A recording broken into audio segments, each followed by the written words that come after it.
శ్రీ గురుభ్యో నమః. హరి ఓం. అందరికీ నమస్కారం. ఇక్కడ మనము కొన్ని లగ్నాలు పెడుతూ ఉంటాం అన్నమాట. ఏ లగ్నంలో ఏం పనులు చేయాలనేది కూడా మనకు తెలుసుకోవాలి. అది ఎలా అంటే ప్రతి ముహూర్తానికి ఒక లగ్నం, గృహప్రవేశానికి ఒక ముహూర్తం, పెళ్లికి ఒక ముహూర్తం, ఇట్లా నామకరణానికి ఒక ముహూర్తం, ఇట్లా ఉంటుందన్నమాట. ఏ ముహూర్తంలో ఏం చేయాలి అన్నప్పుడు మేష లగ్నం అయితే ప్రయాణం, సంధి, యుద్ధం ఇట్లాంటి వాటికి ఆ లగ్నం పనికొస్తుంది అనమాట.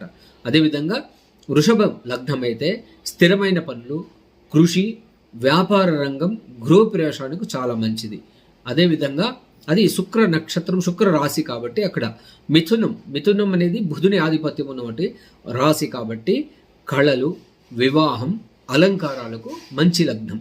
అదేవిధంగా కటకం అది జల నక్షత్రం, జలరాశి అక్కడ. అదేవిధంగా అక్కడ జలరాశి అది అందుకని కళలు, వివాహం, అలంకారాలకు చాలా బాగుంటుంది. అక్కడే కూడా శని నక్షత్రం ఉంటుంది. అదేవిధంగా బుధ నక్షత్రం కూడా ఆ రాశిలో ఉంటుంది. ఇంకొకటి సింహరాశి, సింహలగ్నం, సింహరాశి అధిపతి సూర్యుడు అనమాట. అక్కడ ఏం చేస్తే బాగుంటుంది? వ్యాపారం, సాహసాలు, కృషి, స్థిరమైన పనులు చేయడం వల్ల అది వృద్ధి చెందుతుంది.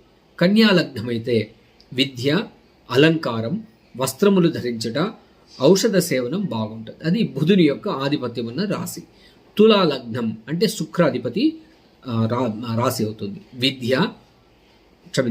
తుల శుక్రుని ఆధిపత్యం ఉన్నటువంటి రాశి కాబట్టి తులా లగ్నం అయితే వ్యాపారం, వివాహం, వ్రతములు, శుభకర్మలకు చాలా మంచిది. అది వృశ్చిక లగ్నం అయితే అది కుజ ఆధిపత్యం ఉన్నటువంటి రాశి. ప్రమాణ స్వీకారం, స్థిరమైన పనులు, చౌర్య కర్మలు.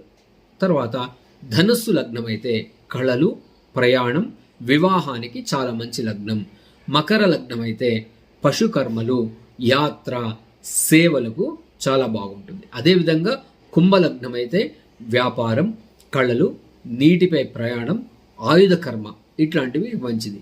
మీనం లగ్నం అయితే కృషి, వ్యాపారం, వివాహం, అలంకారాలకు చాలా మంచి అయిన లగ్నాలు అన్నమాట.